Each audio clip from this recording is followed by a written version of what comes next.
Here's the basics for applying soft ground. You're going to need something a little bit different than hard ground, both the ball ground itself and the roller. So right beside the hot plate, you'll find those. We're going to start with our hot plate, turned on and allowed to heat up for 10 or 15 minutes. And then place your plate in the center to heat up. Soft ground looks kind of like hard ground, only it has a slightly different texture, and I always put a thumbtack in the top so we know which one is which. Hard ground and soft ground are not interchangeable.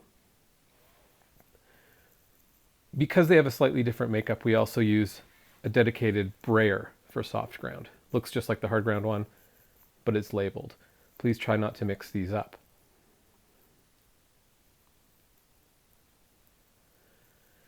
With soft ground, we actually apply a lot less on the plate than with hard ground.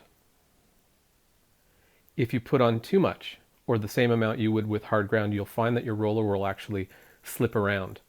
It won't roll out evenly and becomes very hard to see what you have. And there it is, your plate is done. A couple of seconds of careful rolling. The color is a little bit darker than bare copper, but it's certainly not as dark as hard ground. Place it on the glass and give it a minute or so to cool down.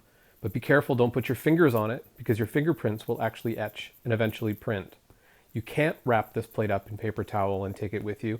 And really you're best off coating your plate and using it right away.